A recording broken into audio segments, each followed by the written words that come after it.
Boa noite, meus irmãos, a graça e a paz do Senhor Jesus.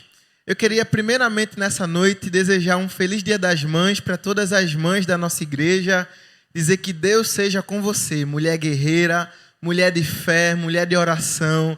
Deus esteja abençoando a sua casa e a sua família. Eu queria convidar você também a convocar a sua família para frente da TV. Não sei se você está nos assistindo pelo celular, mas que possamos nessa noite fazer um culto de louvor e adoração ao nosso Deus. Vamos louvar a Ele.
Graças e paz, irmãos, boa noite. Vamos fazer desse momento, nós queremos convidar você mais uma vez para esse instante de adoração, de louvor ao Senhor. E nós queremos então saudar você com a paz do Senhor, que excede todo entendimento. Nós queremos dar apenas alguns avisos rápidos. No próximo domingo, nós retomaremos a Escola Bíblica Dominical. E dessa vez nós começaremos, por ser o mês da família, nós estamos com essa ênfase durante esse mês de maio. Nós teremos aqui no templo, pela manhã, no horário da escola bíblica, às 8h30, um grande estudo para toda a igreja com essa temática voltada para a família. Então, será ministrado pelos pastores Joel e o pastor Anildo. É importante você fazer a sua inscrição. Nós transmitiremos pelo YouTube esse estudo e logo após o estudo nós começaremos o culto às 10 horas, como normalmente nós fazemos. Queremos também lembrar você que está nos assistindo agora de manter suas orações pelos nossos irmãos que estão enfermos. Nós temos um grupo significativo de irmãos enfermos na nossa igreja. Nós precisamos orar por eles. Se você tiver o contato deles, você pode ligar para a nossa secretaria, se informar quais são os irmãos. Se você já sabe, já tem ciência de quais estão doentes, você pode entrar em contato, você pode fazer uma oração com ele. Isso ajuda bastante quem está precisando de um apoio nesse instante. Também precisamos orar por aquelas famílias que estão enlutadas. Nós tivemos alguns momentos bem difíceis na nossa igreja ultimamente, então parentes, alguns membros também enfermos. Nós tivemos alguns irmãos que foram promovidos, então nós precisamos orar por esses familiares, por essas famílias que precisam também do conforto, do consolo do Senhor. Nós, então, esperamos que você lembre-se desses nossos irmãos nesse momento de suas orações. Nós queremos desde já também, como parte do nosso culto, ter o nosso momento de adoração, entregando ao Senhor os nossos bens, os nossos dízimos. A gente quer lembrar a você que as nossas obras elas não pararam. Todos os ministérios da nossa igreja permaneceram atuantes durante todo esse período de pandemia, e principalmente as nossas instituições que estão para fora do muro, abençoando famílias, abençoando pessoas, inclusive no centro da nossa cidade. Então você pode fazer a sua doação, você pode entregar o seu dízimo, a sua oferta. Os canais para depósito, para transferência, você vai e já deve ter observado aí no vídeo, você está observando novamente. Que o Senhor, Ele abençoe a sua vida. Vamos continuar louvando ao Senhor nesse instante.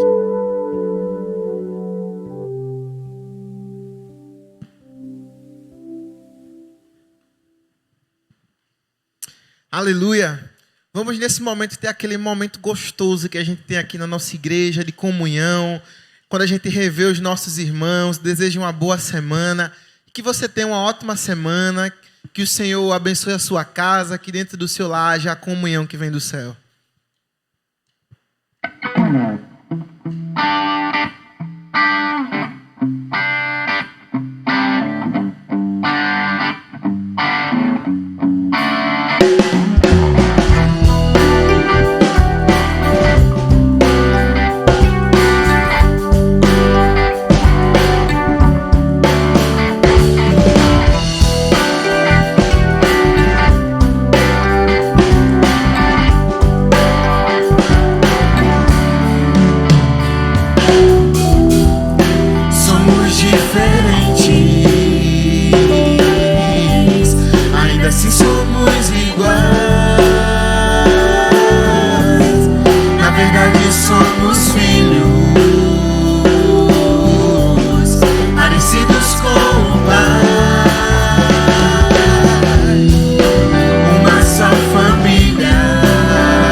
deixar de desejar tua presença. O pão vivo que desce do céu, a palavra mais doce que o mel, é o teu rio de vida que me sustenta. Eu não posso deixar de te amar, eu não posso deixar de adorar, eu não posso deixar de desejar tua presença. O pão vivo que desce do céu, a palavra mais doce que o mel, é o teu rio de vida que me sustenta. Por isso te louvamos, Pai. Eu te louvarei de todo o coração, mais do que o ouro e a prata. A tua presença me basta, a tua presença me basta, a tua presença me basta. Te quero, Deus. Eu não posso deixar de te amar, eu não posso deixar de adorar, eu não posso deixar de desejar tua presença. O pão vivo que desce do céu, a palavra mais doce que o mel, é o teu rio de vida que me sustenta. Eu não posso deixar de te amar, eu não posso deixar de adorar, eu não posso deixar de desejar tua presença. O pão vivo que desce do céu, a palavra mais doce que o mel, é o teu rio de vida que me sustenta.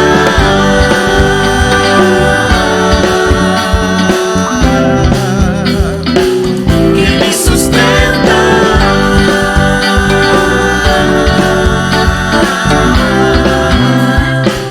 Que me sustenta. Aleluia. O Senhor tem nos convidado todos os dias a estarmos aos seus pés. Salmo 34:18 diz que perto está o Senhor dos que têm o coração quebrantado e Ele salva os de espírito abatido.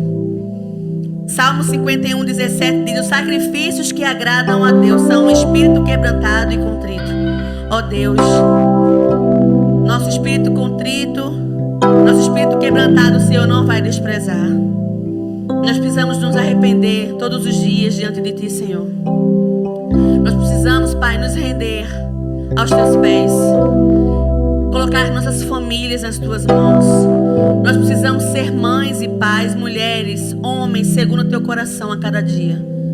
O que nós pedimos aqui hoje, Senhor, é que continue falando aos nossos corações, que nos ensine que nós não somos nada sem Ti e que nós dependemos totalmente de Ti, Jesus. Nós nos rendemos aos Teus pés, porque sabemos, Pai, que é o Senhor que está acima de nós. É o Senhor que está acima da nossa família, é o Senhor que tem cuidado de nós. Que a gente continue ouvindo a Tua voz, a gente continue quebrantado diante de Ti. E nós sabemos, Pai, que quando chegamos diante de Ti com o coração quebrantado, o Senhor tem se inclinado para ouvir o nosso clamor. Isso é o que nós pedimos, Pai.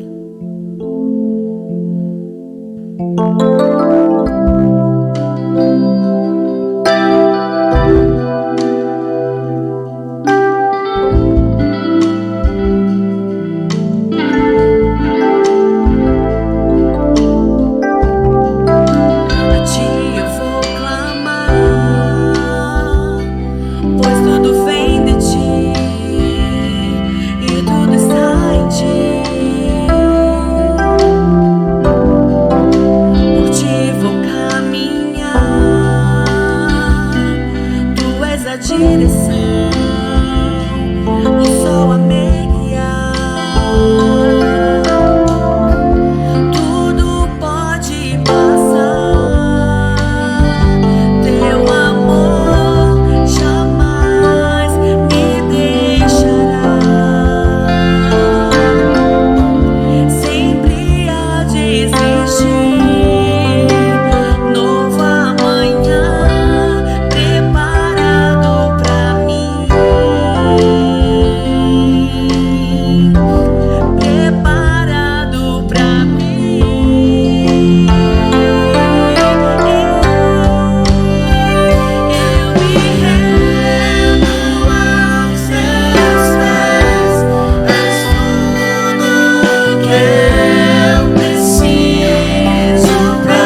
direção, o sol a me guiar. Tudo pode passar. Teu amor jamais me deixará. Sempre há de existir um novo amanhã preparado pra mim. Preparado pra mim.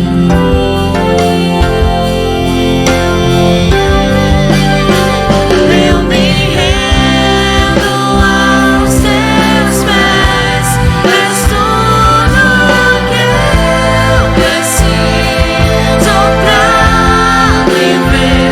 Eu me lanço aos teus braços, onde encontro meu refúgio. Eu me rendo aos teus pés.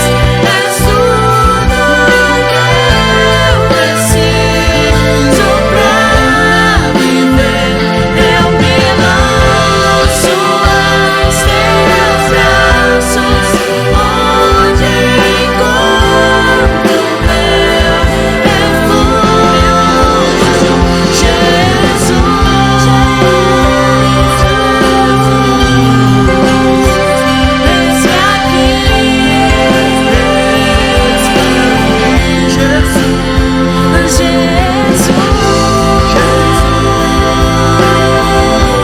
refúgio. Eis-me aqui.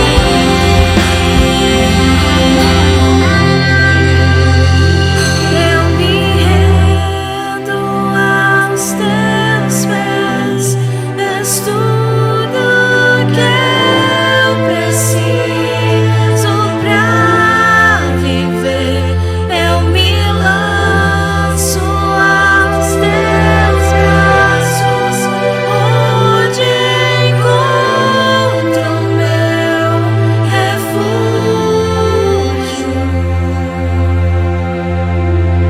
Jesus, nós estamos aqui, Pai. Nós clamamos a Ti porque nós sabemos que o Senhor é a única esperança para todos nós.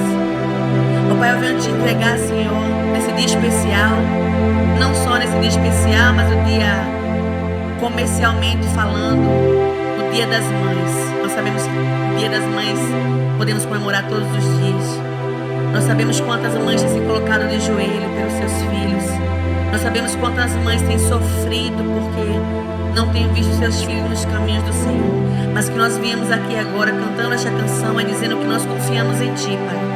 Nós confiamos em Ti, podemos clamar a Ti, porque o Senhor se inclina e ouve nossos ouvidos. Quando o nosso coração está quebrantado, quando o nosso espírito está abatido diante de Ti, quando nós entendemos que nós não somos nada sem Ti, o Senhor se inclina para ouvir a nossa voz.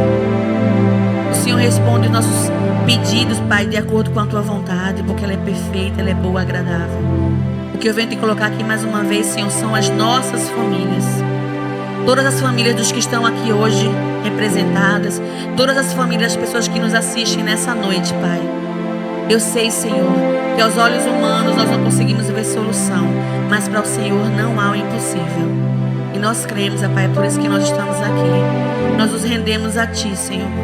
Nós nos rendemos a Ti porque quando nós estamos nos Teus pés, nós entendemos e olhamos para cima. É o Senhor que está acima, Pai.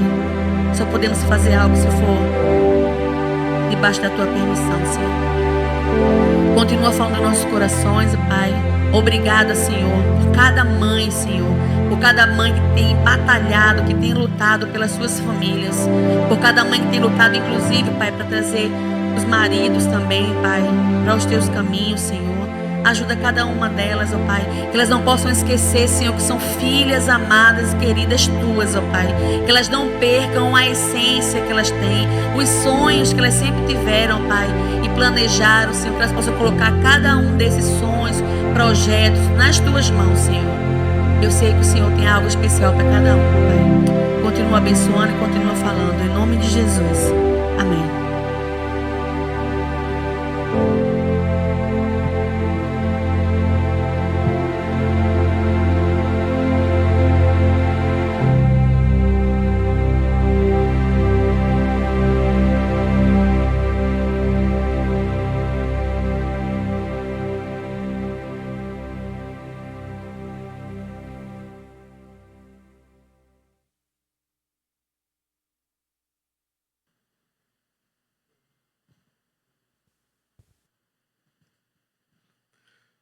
Amém.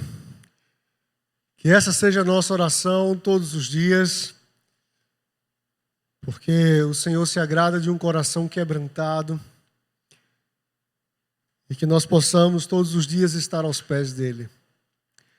Vamos continuar então nossas reflexões, nossos estudos no Evangelho de João. João escreve então aos irmãos que formavam a igreja grega, que tinham vindo de toda uma cultura das perguntas, da especulação, do conhecimento, da formação das cidades, perguntas sobre o homem. E são para essas pessoas que estão na igreja que o apóstolo João escreve.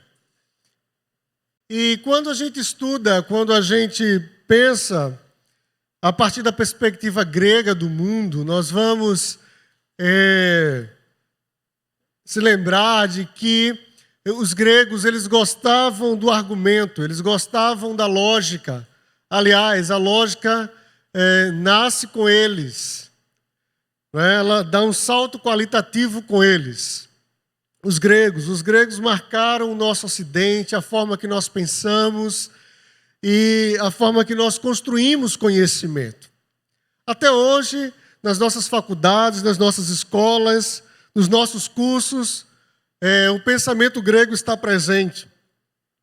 E o João, então, o apóstolo João, ele escreve para esses nossos irmãos que formavam ali essa cultura helênica, já pegando aí as contribuições dos romanos.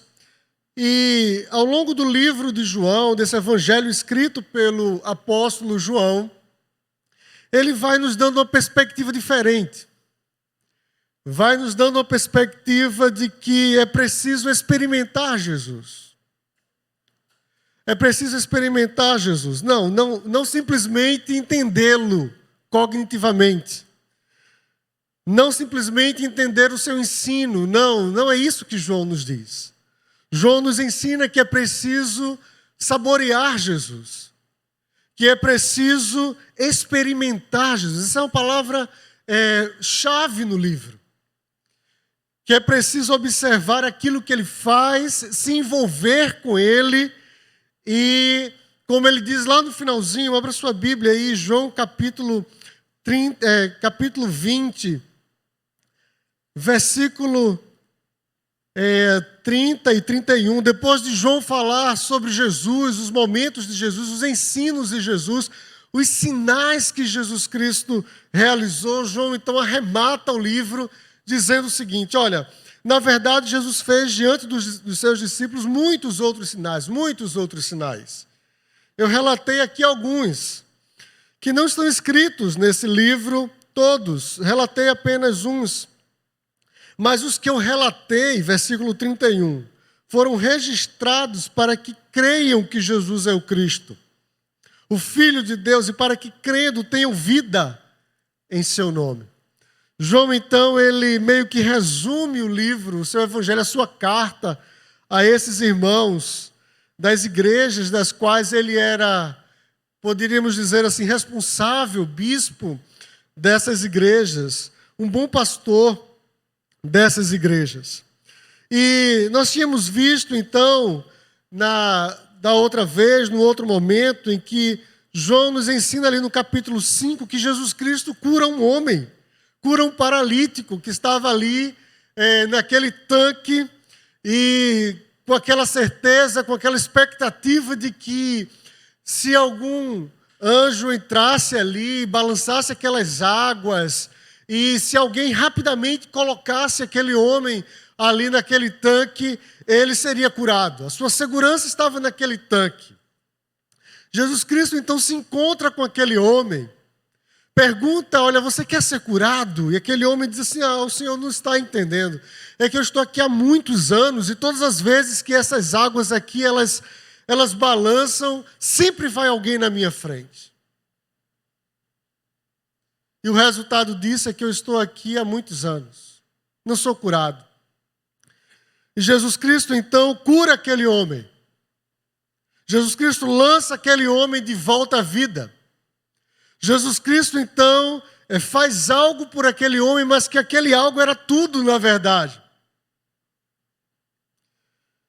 E Jesus Cristo diz o seguinte: olha, se vocês ouvirem a minha voz, vocês viverão.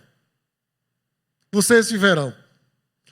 Mas o João diz que depois dessas coisas, capítulo 6 de João, ele dá prosseguimento, ele diz: depois dessas coisas, atravessou Jesus o mar da Galileia, que é o Tiberíades. Seguiam numerosa multidão, porque tinham visto os sinais que ele fazia na cura dos enfermos.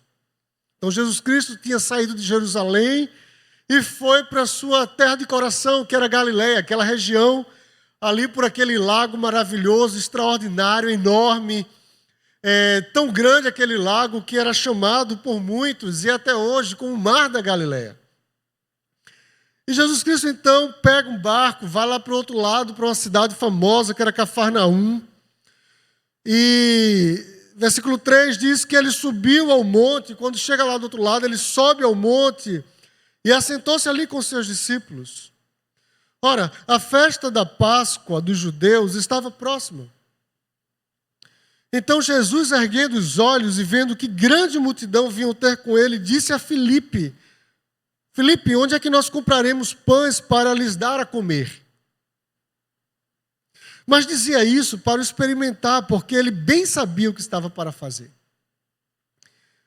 Respondeu-lhe Filipe: não lhe bastariam 200 denários de pão, mestre, para receber cada um o seu pedaço.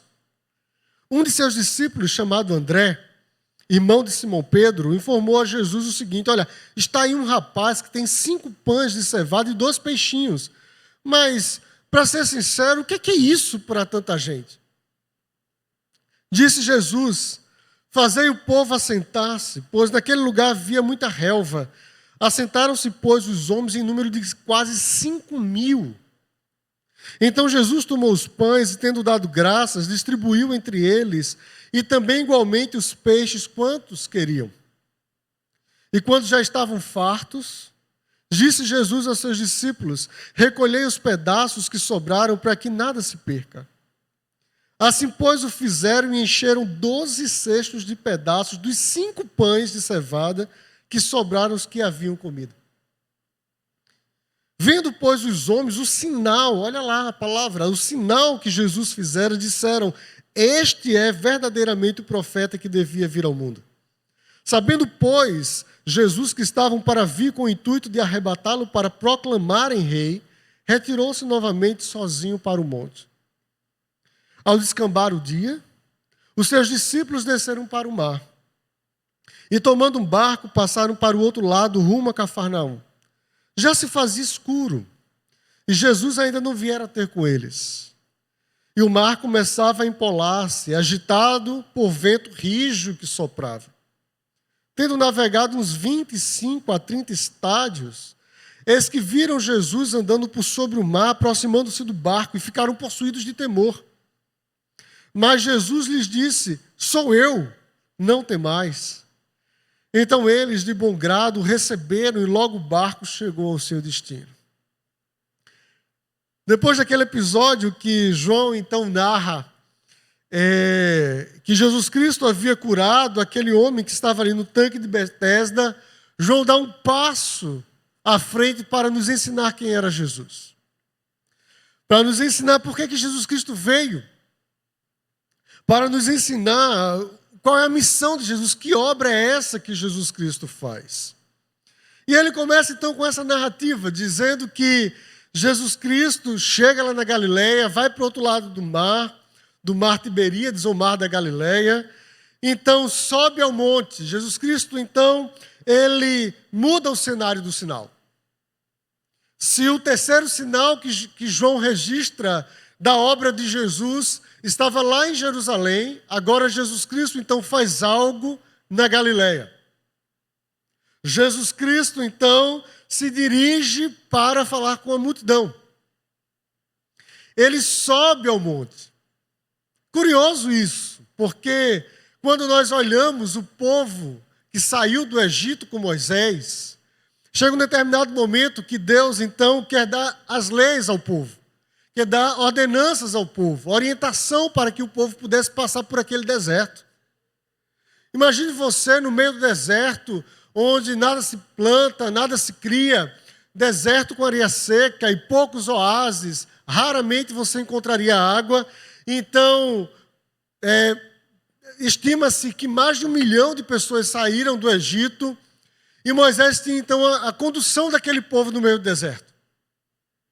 Mas o primeiro momento, então, que Deus ordena que Moisés pare o povo para que Moisés possa receber as ordens de Deus, para guiar o povo, para orientar esse povo, é exatamente em um monte. É exatamente em um monte. E aqui, então, nós estamos ainda no contexto de Deuteronômio capítulo 18. Abra sua Bíblia, Deuteronômio capítulo 18. Deuteronômio capítulo 18, o livro de Deuteronômio, é o momento em que o povo de Deus já havia caminhado durante 40 anos pelo deserto. E esse povo, então, agora estava em frente à terra prometida. Estava ali para passar, para entrar, para tomar posse dessa terra prometida. Só faltava passar o Jordão. Mas já estava ali olhando para a terra prometida. Mas 40 anos já haviam se passado. 40 anos haviam se passado. E aquela geração que saiu do Egito, boa parte dela havia morrido. Havia ficado pelo caminho. E o Senhor havia dito que eles não entrariam na terra prometida, porque eles não creram. Eles murmuraram, eles desconfiaram do Senhor. E ali então, à beira daquele rio, já ao pé de um outro monte, para entrar na terra prometida, Moisés reúne o povo, essa nova geração, e começa a contar novamente tudo que o Senhor havia feito. E não somente contar, mas lembrá-los de todas as promessas que o Senhor fez, de todas as bênçãos que estavam sobre eles, se eles obedecessem ao Senhor quando eles entrassem na terra prometida.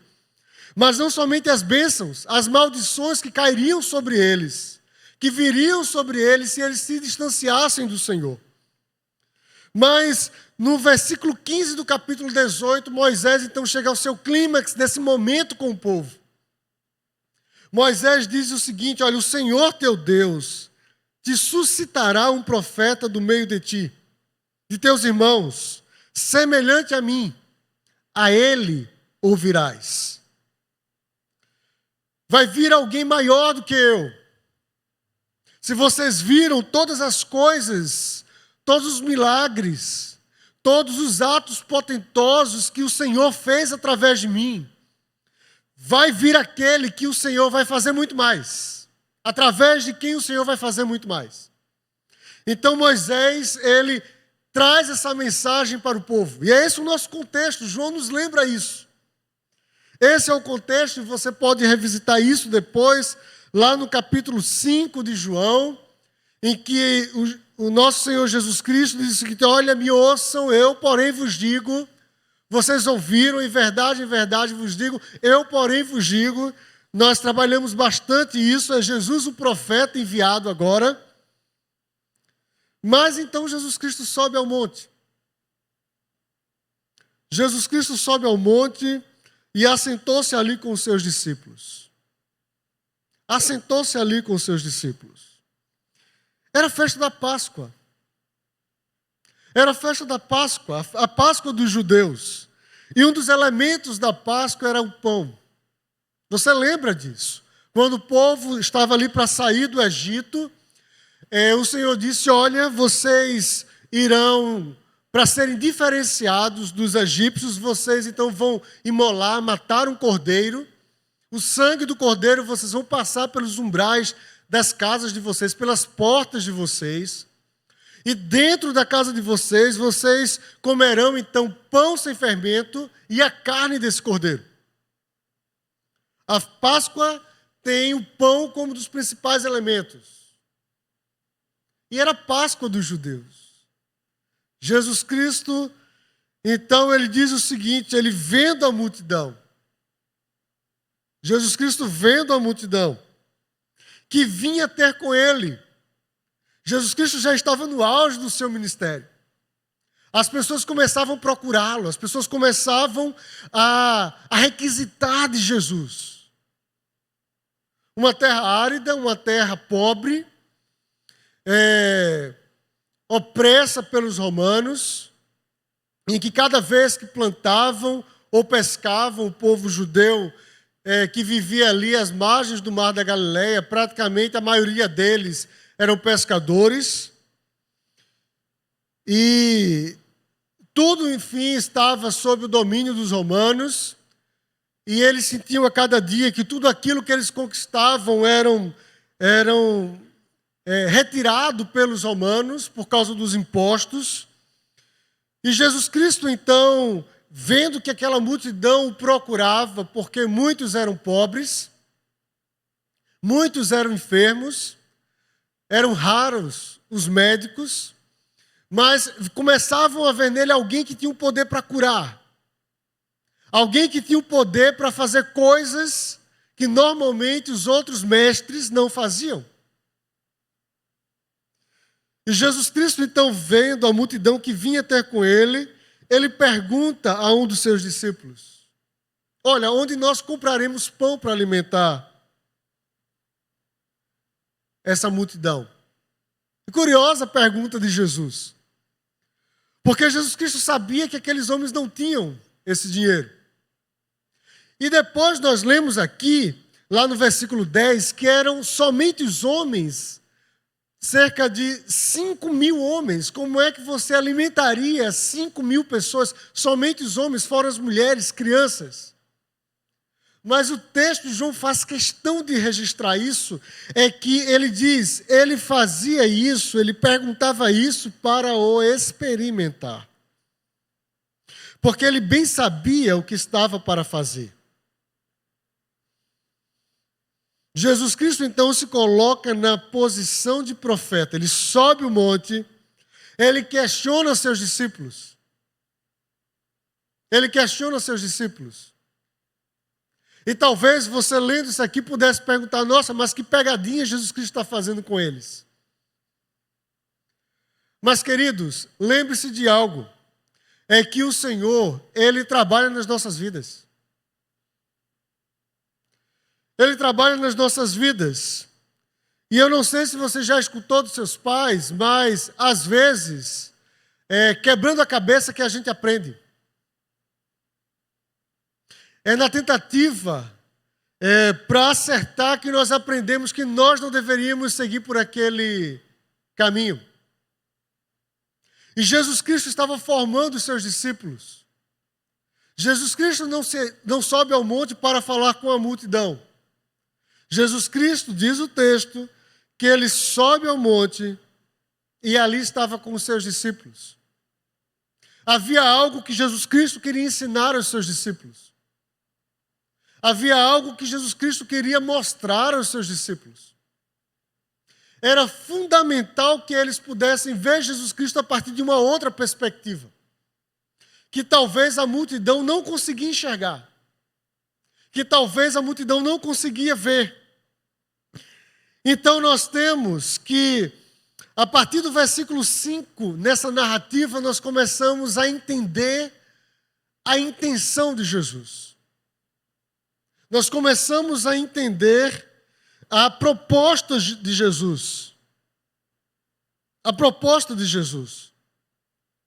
E olha, curioso, porque quando aquele discípulo ouviu aquilo de Jesus, muito provavelmente, pela cabeça dele, passou onde é que tem uma barraca por aqui, onde é que tem padaria por aqui. Mas, Senhor, uma coisa é verdade. Ainda que houvesse supermercado aqui, nós não temos dinheiro para alimentar essa multidão. A forma de olhar e de responder à pergunta de Jesus, pelo seu discípulo Filipe, é a nossa perspectiva. Porque quando as coisas nos acontecem, quando as situações nos assaltam, quando as situações, principalmente as impossíveis de serem contornadas pelas nossas próprias forças, a gente sempre olha da nossa perspectiva mundana. A gente olha da perspectiva das possibilidades de termos os recursos para resolver com as estratégias que a gente tem nesse mundo. E nós nos esquecemos, queridos, que nós não somos daqui. É curioso, porque a nossa ânsia, a nossa vontade, sempre é nos darmos bem aqui. O nosso desejo é ter sucesso aqui. É estar qualificado aqui. É ser aceito por esse mundo. Talvez é ser amado por esse mundo. Parece que a chave para a nossa vida, para a nossa existência, está aqui. Veja como é que nós gastamos o nosso tempo. Você já fez esse exercício? Pegue um papel, faça esse exercício durante uma semana. Anote quanto tempo você gasta com as coisas que você faz. Veja que a maioria do tempo gasto, do tempo anotado, são com coisas daqui. São com coisas para nos suprir aqui. São com atividades, com possibilidades de nós nos darmos bem aqui.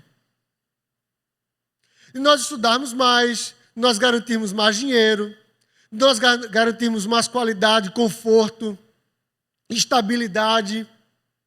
Nós pensamos no aqui. E havia algo que Jesus Cristo queria ensinar aos seus discípulos.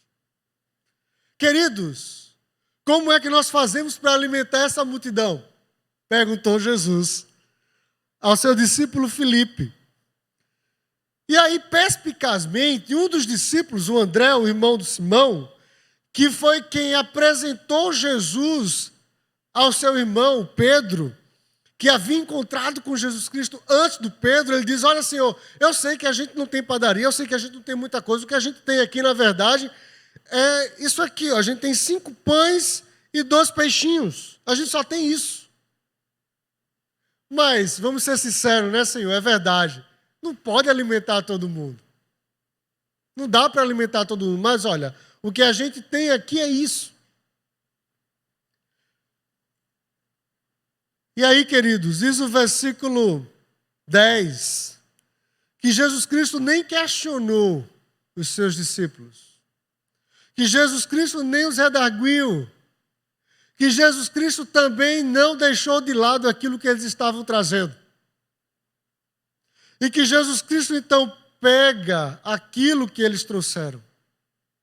Mas antes de abençoar aqueles pães e aqueles poucos peixes, Jesus Cristo, então, dá uma ordem para eles. E diz o seguinte: olha, a tarefa de vocês agora é assentar o povo. Havia muita relva naquele lugar.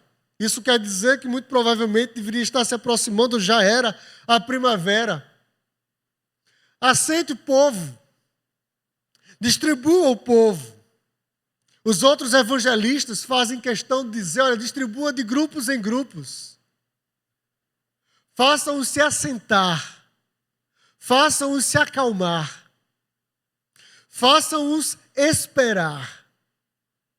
E eu fico imaginando na cena de Jesus Cristo, então, aquela multidão, e aqueles discípulos devem ter levado ali, talvez, um bom tempo, fazendo com que toda aquela multidão pudesse estar se sentando naquela relva.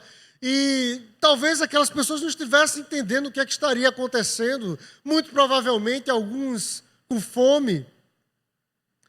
E se você para pensar na cabeça dos discípulos, olha, eu realmente não sei o que é que ele vai fazer, mas é o seguinte: você lembra lá do capítulo 2 de João? E aí eu acho que na cabeça dos discípulos eles estavam pensando: nossa, a gente não sabe o que vai fazer, mas uma coisa é melhor obedecer. Então você lembra lá daquele casamento que a gente foi com ele? Lembra da ordem que ele deu para aqueles serventes? Então é o seguinte: vamos fazer isso. Vamos obedecê-lo. E depois que aquela multidão estava sentada, Jesus Cristo então toma os pães e dá graças. Ele agradece ao Pai por aquilo. E, queridos, diz que ele distribuiu entre eles, e também igualmente os peixes, quanto queriam. E quando já estavam fartos, eles começaram, com a ordem de Jesus, a recolher os pedaços que sobraram para que nada se perca. Como é que Jesus Cristo fez isso? Nós não sabemos. E é bom que nós não saibamos. Mas uma primeira lição que a gente começa a tirar daqui é a seguinte: se a gente quiser experimentar quem Jesus Cristo é, nós precisamos obedecê-lo. Nós precisamos sentar e esperar. E talvez seja essa a agonia do nosso tempo. Talvez seja essa a nossa maior agonia hoje.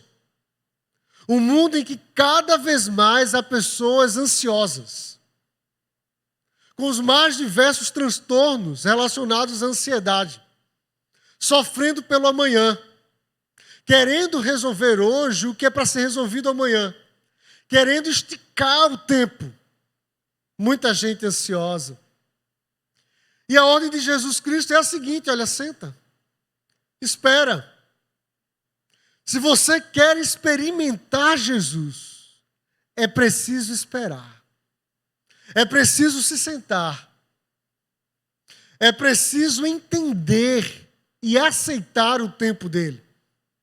É curioso como algumas pessoas, elas têm o costume de pegar as Escrituras para ler as Escrituras e tentar contra-argumentar as Escrituras. Contra-argumentar as Escrituras. Ali por volta do da segunda parte do século XIX, começaram a surgir ali na Alemanha uma corrente em teologia conhecida como crítica literária. Então, aqueles teólogos estavam interessados em perceber no texto, nas entrelinhas do texto, aquilo em que tecnicamente os textos eles mostravam se realmente havia sido escrito pelos autores, se aquela época em que está dizendo que o texto foi escrito realmente coincide, se textos não foram acrescidos na Idade Média, por exemplo, se em outro momento alguém escreveu o texto e disse assim: olha, esse texto foi escrito muito tempo depois por os discípulos de João e a intenção deles era dizer que aquilo tinha sido escrito pelo apóstolo, então havia ter sido uma experiência de Jesus. Mas, querido, o que João está dizendo aqui é o seguinte: é que se nós quisermos entender Jesus, se nós quisermos saber quem Jesus Cristo é, nós precisamos experimentá-lo. Nós precisamos nos assentar. E já disseram também que a Bíblia é o único livro que você, quando para ler, você lê junto com o autor, porque ele está presente. Então, é uma outra perspectiva. Não é através de uma pesquisa. Não é através da análise crítica do texto. Mas é através da experiência de se abrir para ele. E deixá-lo falar. E deixá-lo chegar. É se sentar. E esperar para ver o que Jesus Cristo vai fazer. Mas diz o texto que aqueles homens foram fartos. 5.000 homens. Além das mulheres e das crianças. 5.000 homens. E quando eles já estavam fartos, ainda encheram 12 cestos. Uma clara alusão às 12 tribos de Israel, aos 12 apóstolos, a toda a comunidade cristã, à igreja do Senhor Jesus Cristo. E parece que Jesus Cristo já está desenhando aqui para a gente, dizendo o seguinte: olha, quem se assenta para se alimentar de mim, para me experimentar, não somente é farto, como sobra, como jorra, como não falta. E aquela multidão, então, vendo o sinal que Jesus Cristo havia feito, disse, versículo 14, este é verdadeiramente o profeta que devia vir ao mundo. Sabendo, pois, Jesus que estava para vir com o intuito de arrebatá-lo, Jesus então se retira porque queriam proclamá-lo rei, ele se retira novamente sozinho para o monte. Você lembra quando o Senhor disse para Moisés: suba ao monte, mas suba sozinho. Não suba com ninguém. Suba sozinho. Parece que Jesus Cristo está subindo o monte para receber novas instruções para o Pai, do Pai. Novas instruções para agir. Novas instruções para mostrar, para ensinar, para fazer. Mas um detalhe aqui é que Jesus Cristo, sabendo que aquele povo esperava, então, alguém que pudesse livrá-lo da opressão, livrá-lo do poder de Roma. Jesus Cristo, então, se retira. Mas o desejo daquela multidão mostra, então, uma cegueira espiritual. Uma cegueira espiritual. Porque aquelas pessoas estavam olhando para Jesus por aquilo que Jesus Cristo estava fazendo. E não pela pessoa de Jesus. Elas estavam olhando, esperando que Jesus Cristo pudesse se tornar um revolucionário político. E Jesus Cristo, então, se retira.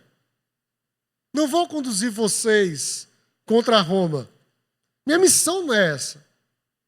Minha missão não é essa. Jesus Cristo, então, sobe o monte. Mas diz, então, que lá pelas altas horas da noite, os discípulos então vão para o outro lado, pegam um barco novamente e vão lá para o outro lado do lago Tiberíades, ou o Mar da Galileia. Vão lá para Cafarnaum, rumo a Cafarnaum. Já se fazia escuro e Jesus Cristo ainda não tinha ido com eles. E lá pela alta madrugada, dizem os outros evangelistas, Jesus Cristo então vai ao encontro dos discípulos. E é curioso pensar que talvez Jesus Cristo tivesse recebido a instrução do próximo passo para agir, lá no monte com o Pai. Curioso também é saber que aqui não existe uma doutrina para a gente subir ao monte. Porque existem pessoas dizendo isso, não é? Então, hoje é o dia de subir o monte. Mas, queridos, Jesus Cristo sobe ao monte, diz um outro evangelista, para orar. João não nos dá esse detalhe, mas o fato é que ele desce do monte para agir. E os discípulos já estavam longe quando Jesus Cristo, sobre as águas, vai encontrá-los. E eles começam a perceber Jesus Cristo andando, se aproximando deles. E eles começam a ser possuídos de temor. E quando Jesus Cristo se aproxima, diz o versículo 20, Jesus Cristo diz: sou eu. Ou em outras versões, Jesus Cristo diz: eu sou. Você lembra dessa expressão? Quando Moisés, então, ele estava lá no deserto, e que chegara a hora de ele, então, ser usado pelo Senhor para libertar o povo de Israel do Egito, e Moisés diz o seguinte: olha, mas quem é que eu vou dizer que o Senhor é? O Senhor aparece aqui de uma forma estranha, dentro de uma sarça, fala comigo, diz que eu tenho uma missão, mas quando eu chegar lá eu vou ter que lidar com aqueles homens, com aquelas autoridades. E eles vão perguntar assim: mas qual é o nome do Deus que está mandando você vir aqui? E aí o Senhor diz assim: você simplesmente vai dizer para eles que eu sou. E Jesus Cristo então repete aqui a mesma expressão, dizendo o seguinte: olha, eu sou. Eu sou porque vocês não me conhecem. Eu não estou aqui simplesmente para suprir aquilo que vocês estão enxergando. Aquelas necessidades que vocês identificam como se elas não forem supridas, vocês não mais existirão. Não, não estou aqui somente para isso. Isso é um detalhe da minha missão. Mas o curioso é que Jesus Cristo, então, sobe no barco. E a frase curiosa que João termina dizendo desse relato é o seguinte: e logo o barco chegou ao seu destino. João está nos dizendo que Jesus Cristo, então, quando está no barco, faz o barco chegar ao seu destino. É curioso pensar que Jesus Cristo, quando Ele está nas nossas vidas, Ele faz a gente chegar no destino. Isso quer dizer que nós temos um destino.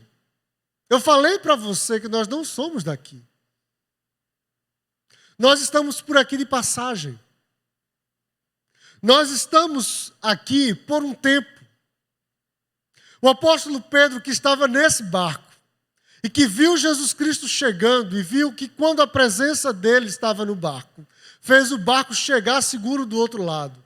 Depois de décadas e décadas e décadas de ministério, o apóstolo Pedro, então, dizendo para os irmãos que estavam dispersos, o apóstolo Pedro, que já tinha passado com Jesus por tantas experiências, mas mais do que isso, havia sofrido por Jesus,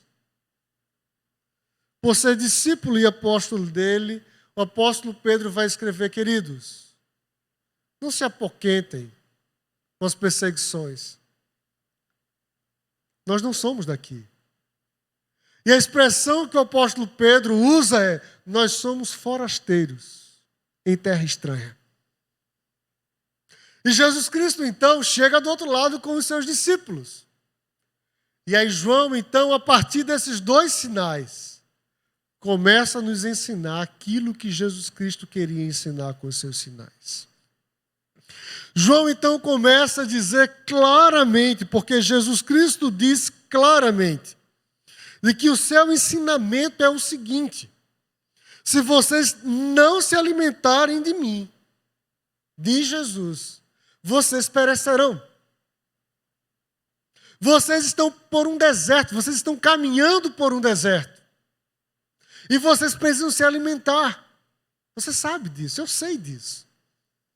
Culturalmente, nós temos 3 refeições ao dia. Há outros que têm muito mais. Infelizmente, outros têm muito pouco.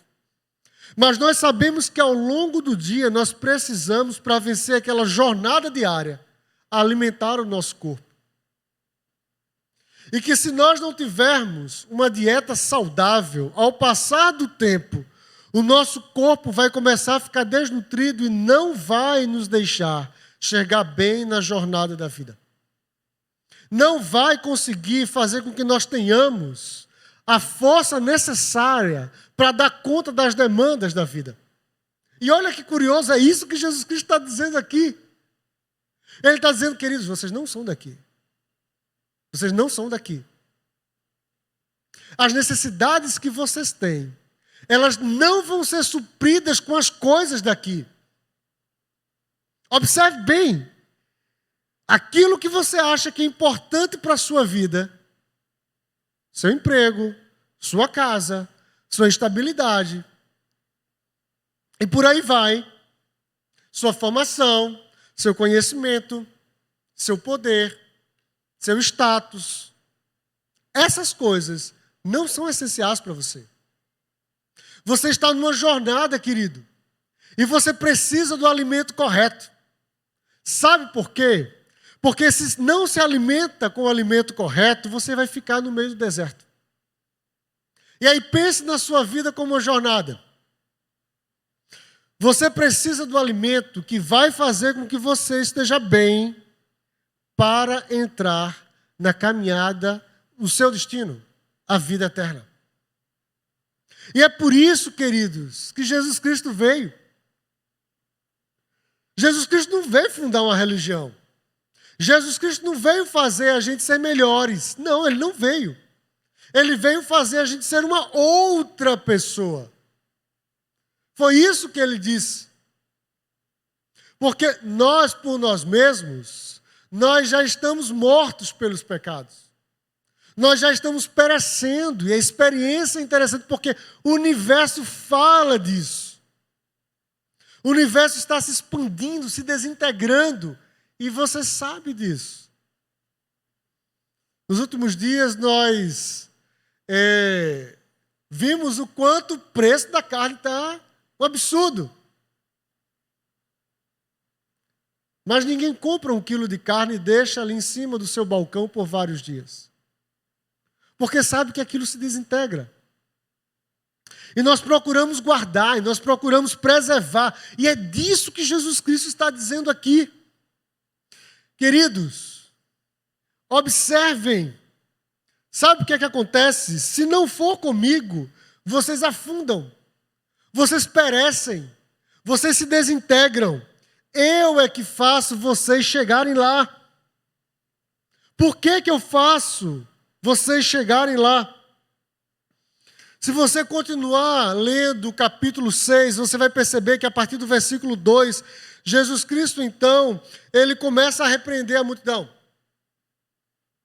Ele começa a dizer para a multidão, olha, é o seguinte, vocês estão chegando até mim, mas não é por causa de mim. Vocês não entenderam ainda. Porque vocês estão buscando aquilo que perece. E aí Jesus Cristo, então, nosso Senhor, que estava olhando a eternidade, com todo amor, olhando aquela multidão faminta, olhando aqueles discípulos que não entendiam quem ele era ainda, mas com amor, olhando a eternidade, ele diz, olha, queridos, trabalhem não pela comida que perece, mas pela que subsiste para a vida eterna. Observe isso no versículo 27. A qual o Filho do Homem vos dará, porque Deus, o Pai, o confirmou em seu selo. A obra de Deus é essa, que vocês creiam naquele que por ele foi enviado. Por ele foi enviado. Jesus Cristo está denunciando que nós gastamos tempo naquilo que não nos faz chegar à vida eterna. E isso, queridos, nos rouba a vida eterna. E isso nos rouba a humanidade. Porque nós vamos nos desintegrando. E se nós nos alimentarmos daquele pão da vida eterna, nós não conseguiremos chegar do outro lado. E ele diz, vocês trabalham pela comida que perece, gastam tempo em coisas que não trarão a vida eterna. Cuidado com os olhos materiais. Jesus Cristo não está dizendo aqui que nós não devemos trabalhar. Jesus Cristo não está dizendo aqui que nós não devemos ter casa, que nós não devemos ter formação, que nós não devemos procurar ter um ambiente em que nós nos sentimos saudáveis. Não, não é isso que ele está dizendo. Ele está dizendo que, apesar dessas coisas, não são elas que nos nutrem, não são elas que são o centro da nossa vida. Não são elas que nos fazem viver de tal forma que nós possamos passar por essa trajetória aqui e permanecer na vida eterna. Não são elas que vão nos garantir passar o Jordão. Não são elas. E nós achamos que o que mata a nossa fome é isso. Aqui que está o problema. Nós achamos que o que sacia a nossa vida são esses nossos projetos. Tem muita gente correndo atrás disso, achando que isso é o centro da vida. E Jesus Cristo está dizendo que, cuidado, porque primeiro você não sabe quanto tempo tem. E quem não sabe quanto tempo tem, não tem tempo nenhum. E se você não tem tempo nenhum, ouça Jesus. Sente. Espere, alimente-se dele. E aí Jesus Cristo então começa dizendo o seguinte, olha, eu quero mostrar para vocês dois grupos de pessoas. Porque logo no versículo 30, começa um grupo questionar Jesus, são os religiosos. Então é o seguinte, então, que sinal você faz para que nós vejamos e creiamos em você? Tá, você está dizendo que a gente precisa de você. Eu sou uma pessoa legal. Eu sou uma pessoa muito boa. Por que eu preciso de você? Diziam os religiosos. Faça um sinal para que a gente possa crer em você. E aí a gente começa a pensar que muitas vezes a nossa tradição, porque eles evocam Moisés. Olha, Moisés fez um grande sinal. Ele falou com o pai e o pai deu o maná. Nos alimentou durante 40 anos no deserto. Nós podemos confiar em Moisés, mas e você? Quem é você? E aí Jesus Cristo disse o seguinte, olha, é verdade. Não foi Moisés quem vos deu o pão do céu. Versículo 32. O verdadeiro pão do céu é meu Pai quem dá a vocês. E eu conheço meu Pai. Porque pão do céu, versículo 33, é o que desce do céu e que dá vida ao mundo. E Jesus Cristo vai dizer, a turma que comeu aquele pão que Moisés deu para eles, pereceu. Mas aquele que comer do pão que eu der, jamais, não somente terá fome, mas viverá para sempre. Querido, que tipo de pão você tem comido? É incrível, porque você sabe, eu sou pastor de adolescentes e conversando com eles, o tempo que se gasta assistindo séries.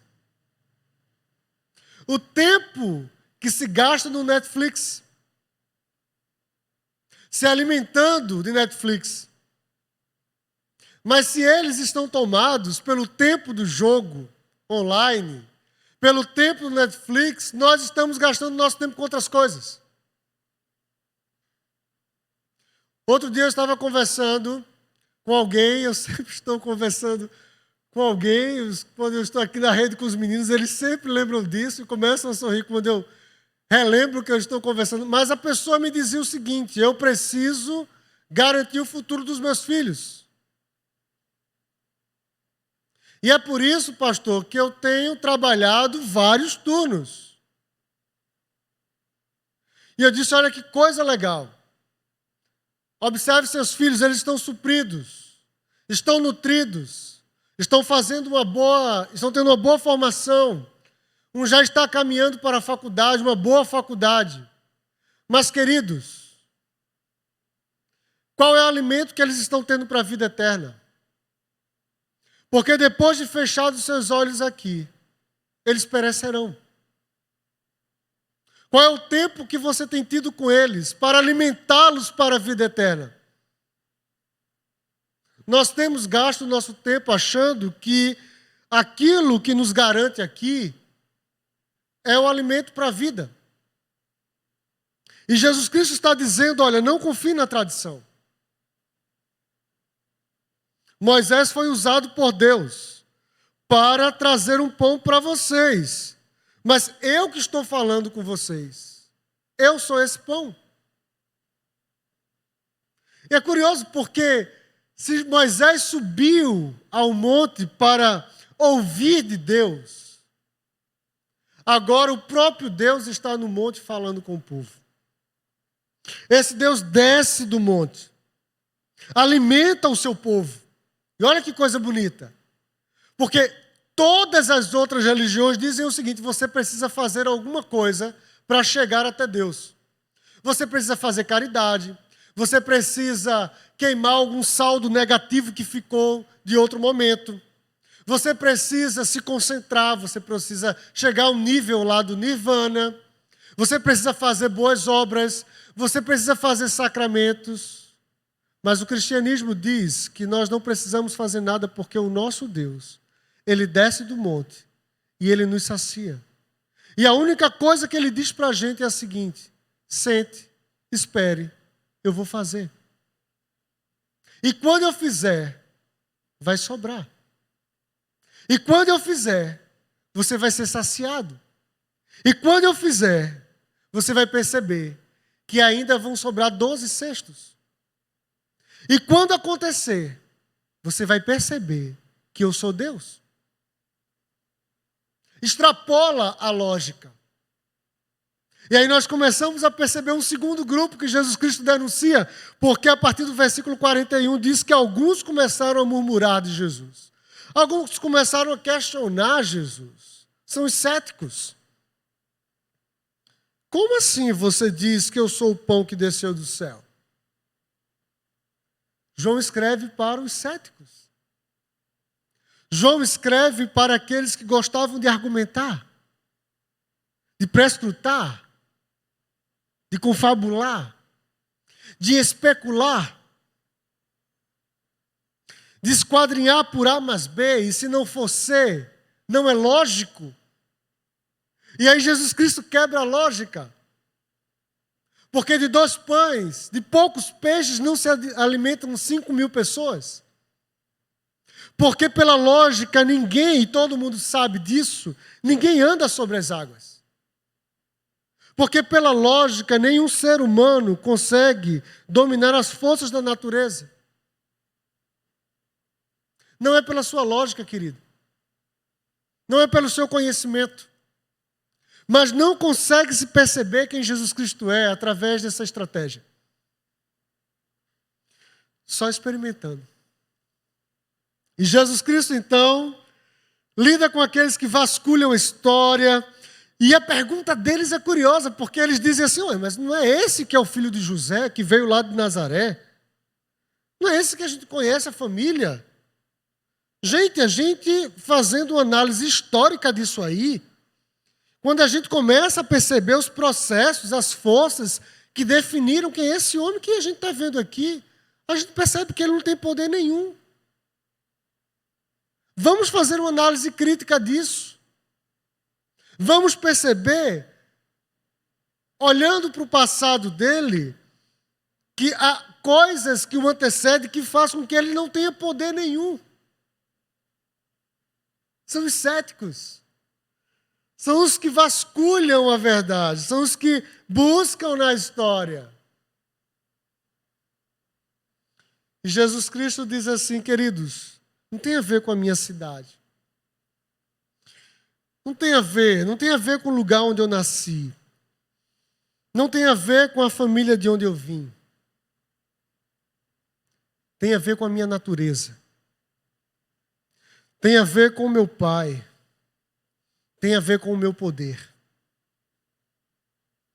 E é aqui que Jesus Cristo então nos pega pelo pé. Você lembra do episódio do apóstolo Paulo? Talvez um dos homens mais cultos de seu tempo. Talvez um dos homens mais extraordinários, não somente dentro da sua religião. Capaz de discutir com os estoicos e epicureus em Atenas. Mas quando se encontrou com Jesus, precisou se sentar. Não resistiu ao poder de Jesus.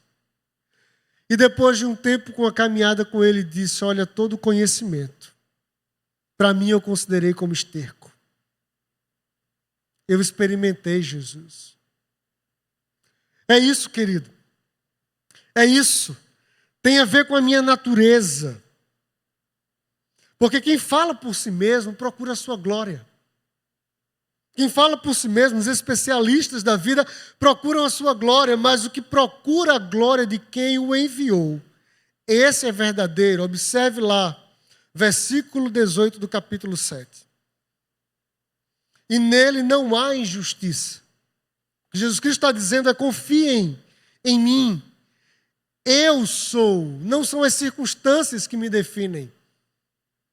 A gente, quando olha para a gente percebe que as circunstâncias me definem, te definem. Aí você olha para você e você diz assim: mas você não me conhece, pastor. Sabe por que eu choro hoje? É porque você não conhece a minha história, você não conhece o que eu passei. Sabe por que eu estou nessa condição hoje? Sabe por que eu penso dessa forma hoje? Sabe por que eu tenho essa luta hoje, querido? Jesus Cristo está dizendo que aqueles que se alimentam dele passam a ter a perspectiva da eternidade. Eles percebem, eles começam a encaixar as peças e começam a perceber que tudo que aconteceu na sua trajetória foi para que eles pudessem enxergar que a história deles não se resume aqui. E aí ele diz o seguinte: não é do seu jeito. Não é do seu jeito, mas é do meu. E aí Jesus Cristo então retoma a sua fórmula. Observe o versículo 47 do capítulo 6.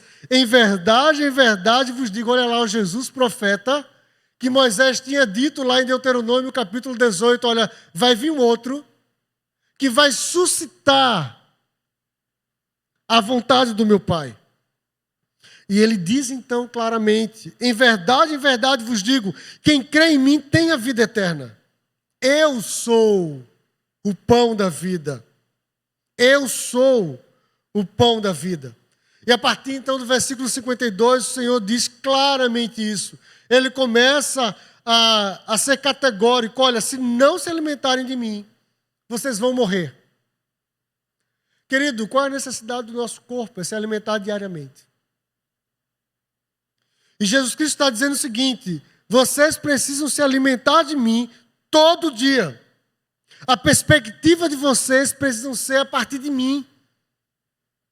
Vocês precisam de mim para que o seu corpo possa não perecer. E vocês chegarem do outro lado. Para trazer sossego para a alma. Para trazer paz que excede todo entendimento. Para saber e perceber que nessa jornada, sim, vão haver momentos difíceis. Momentos de baixa, vocês estão num deserto. Mas tem como chegar do outro lado e vocês só conseguem isso se forem comigo. Quem se alimenta de mim encontra saciedade.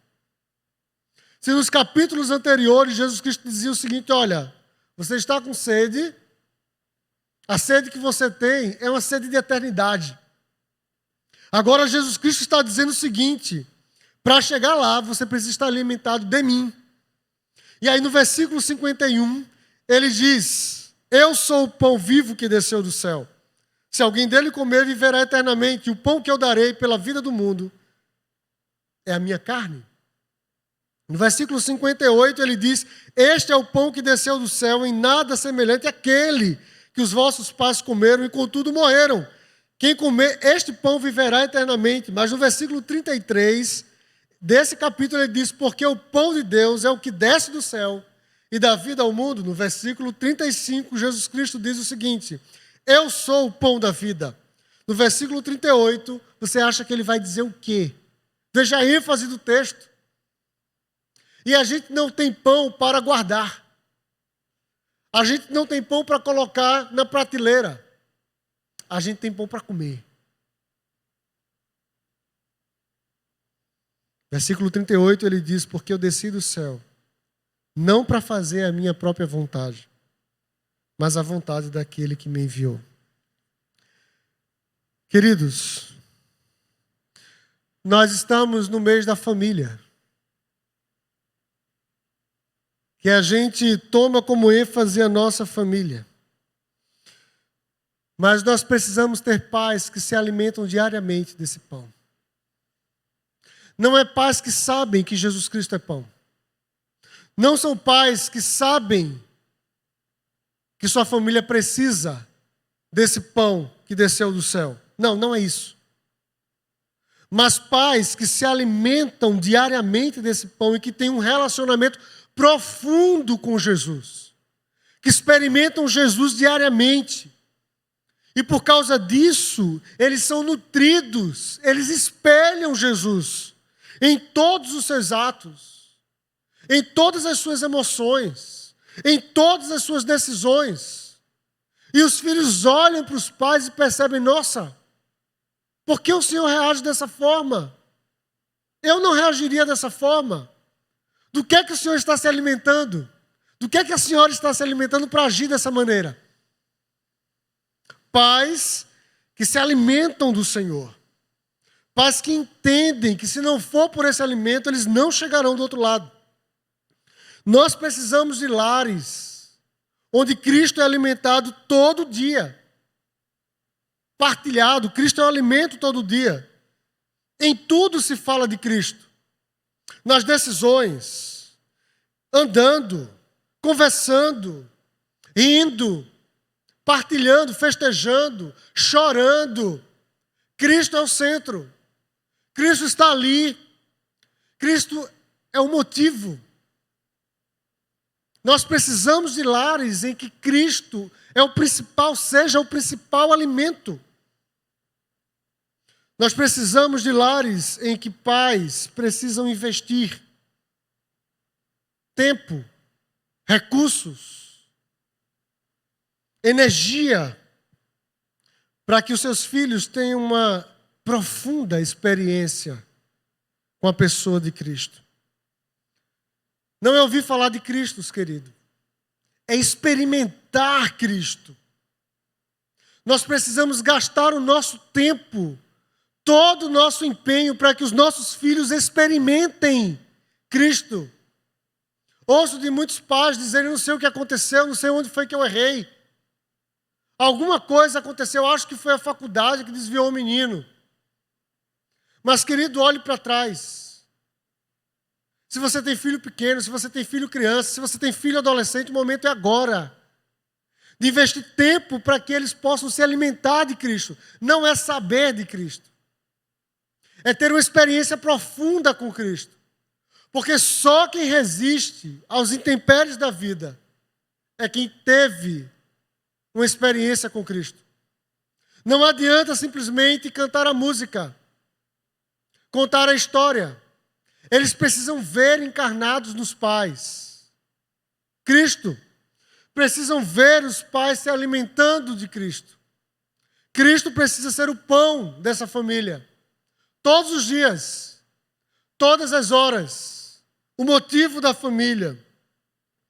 Por fim, nós precisamos ensinar aos nossos filhos que quando nós passamos pelos desertos, Cristo vai nos alimentar.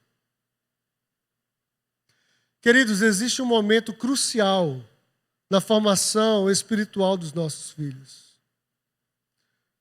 Não são os momentos de acampamento. Não são os momentos de escola bíblica dominical. Não são os momentos de culto. Não são.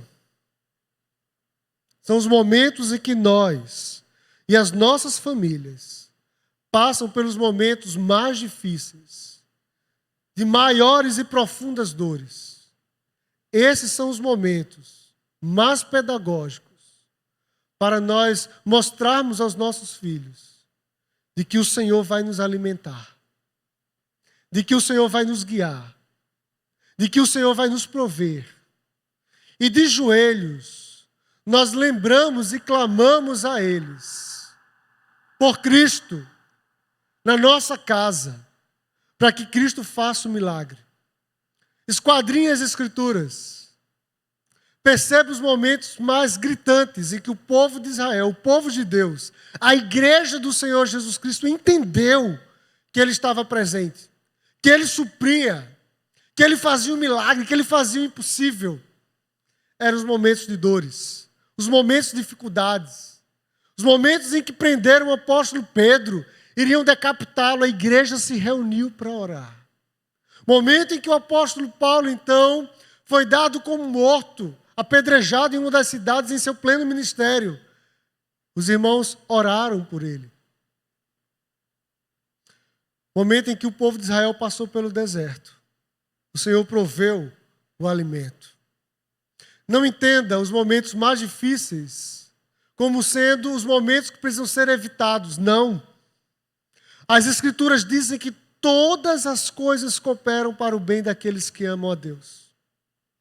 Isso quer dizer que os momentos mais difíceis, os desertos da vida, são os momentos em que nós podemos ensinar aos nossos filhos, ensinar aqueles que habitam a nossa casa, que convivem conosco, que o Senhor está presente, que o Senhor supre, que o Senhor faz o milagre, que nós não precisamos esperar por A mais B, entender o que Ele vai fazer, mas crer, se sentar, esperar, entregar e aguardar o pão do Senhor. Queridos, é nessa perspectiva que João diz, nós precisamos experimentar Jesus. Se nós formos capazes de experimentar Jesus, o nosso barco vai chegar do outro lado. Vão haver momentos difíceis, intempéries, mas nós chegaremos lá. E sabe o que vai ser extraordinário? É nós percebermos que aqueles que estavam conosco, que aqueles que conviveram conosco, que os nossos filhos vão nos encontrar lá e vão dizer, você lembra daquele momento que foi difícil? E que nós nos ajoelhamos. E o Senhor disse, olha o seguinte, está muito difícil, mas vamos nos ajoelhar aqui e o Senhor vai nos prover. E olha, o Senhor proveu. Nós chegamos aqui. Existem tantos jovens que se afastam do Senhor. Porque em momentos difíceis como esses, eles não são ensinados de que o Senhor vai prover, de que o Senhor vai fazer. E eles não são nutridos com o pão da vida. E eles acham e aprendem que as circunstâncias difíceis são circunstâncias em que Deus não está presente. De que o Senhor não faz milagres. Então Deus é uma ilusão para eles. É algo que eles aprenderam em algum lugar, mas de forma abstrata. Sim, nós devemos cantar. Nós devemos cantar com os nossos filhos. Nós devemos contar as historinhas para eles. Nós devemos ensiná-los. Nós devemos lembrá-los, andando, sorrindo, chorando. Mas nós devemos alimentá-los com os exemplos, com as circunstâncias de que o pão que desceu do céu é o pão que nos sustenta até nós chegarmos lá. E aí nós teremos famílias fortes, espiritualmente saudáveis, que se alimentam de Cristo. E se alimentam de tal forma que transbordam a ponto de alimentar outros, fartar outros. E vai ser muito fácil partilhar desse Jesus. Que nós nos sentemos, que nós ouçamos de Cristo e que nós esperemos o milagre que Ele vai fazer. Que o Senhor nos abençoe. Eu queria orar com você nesse instante. Talvez tudo que eu tenha falado aqui seja uma realidade muito distante para você. Mas o Senhor quer, neste momento, se aproximar de você. Ele está próximo. Está ofertando como que no banquete o pão da vida. Você pode comer desse banquete. Talvez todas as histórias, as ideias que você ouviu falar de Jesus, seja de um Jesus distante, frio. Mas é preciso experimentá-lo. É preciso se alimentar dele. Talvez você tenha caminhado com Jesus, mas em algum momento você achou que o alimento de ontem serviria para hoje. E depois passou mais um dia e você não teve tempo de se alimentar e você achou que o de antes de ontem fazia todo sentido para hoje e você não foi se alimentando todos os dias. Também queria orar por você. Vamos orar. Pai, nós queremos te agradecer, Pai, porque o Senhor é o dono da vida. Porque o Senhor, na sua infinita bondade, nos enviou o seu amado Filho para que nos pudesse alimentar para a vida eterna. Pai, nós estávamos perdidos, nós estávamos em estado de decomposição, mas o Senhor passou, através do seu amado Filho, nos dar o alimento para a vida eterna, que nos faz viver com qualidade de vida aqui. Mas mais do que isso, Senhor, não perecer. Pai, há quantas pessoas estão distantes do Senhor porque elas não estão se alimentando do Senhor. Sei com aquelas, ó Pai, que foram apresentados a um Jesus, cognitivamente, intelectivamente, Pai, elas foram apresentadas a um Jesus, mas nunca tiveram um encontro com o Senhor Jesus. Elas nunca se alimentaram dele. Pai, em nome de Jesus, que o Senhor esteja agora alimentando essas pessoas, que elas possam se decidir, serem fartas pelo Senhor. Pai, também nós queremos te pedir, te suplicar, Senhor, por aquelas que em um determinado momento se alimentaram do Senhor, mas por circunstâncias da vida, se perderam, ó Pai, nessa tentação que nós temos diariamente de achar que nossa vida se resume a esse lugar aqui, e passaram a correr atrás de outras coisas, achando que elas são o centro da sua vida. Se perderam nas ideias, se perderam nas propostas, se perderam em meio, ó Pai, às tentações do dinheiro. Pai, que o Senhor possa trazê-las novamente e alimentá-las, e que elas possam desfrutar de uma vida com o Senhor. Mas nesse instante, Pai, nós queremos te pedir, em especial por nossas famílias. Nos ajuda a sermos, ó Pai, aqueles pais, aqueles responsáveis que se alimentam diariamente da Tua palavra, que se alimentam diariamente do Senhor Jesus, que estão cheios, fartos, que transbordam para outras pessoas, que transbordam para os nossos filhos, que transbordam para as pessoas com quem nós convivemos, trabalhamos, e que elas também, ó Pai, possam ser fartas do Senhor Jesus, que elas possam desfrutar da vida eterna. Pai, em nome de Jesus, nos ensina e nos dá a visão, a perspectiva de que nós precisamos, ó Pai, investir nos nossos filhos. Nós precisamos gastar tempo, recursos, energia, ó Pai, para que eles possam, de alguma forma, terem um encontro com o Senhor Jesus Cristo, serem alimentados por essa palavra, e que eles possam, Pai, seguindo o curso de sua trajetória, até chegar lá do outro lado, Pai, até a beira do Jordão, que eles possam, Senhor, serem fartos e poderem chegar, Pai, na vida eterna. Nós te pedimos isso porque só o Senhor é o pão que desceu do céu, capaz de nos dar a vida eterna. Em nome de Jesus, nós te oramos. Amém.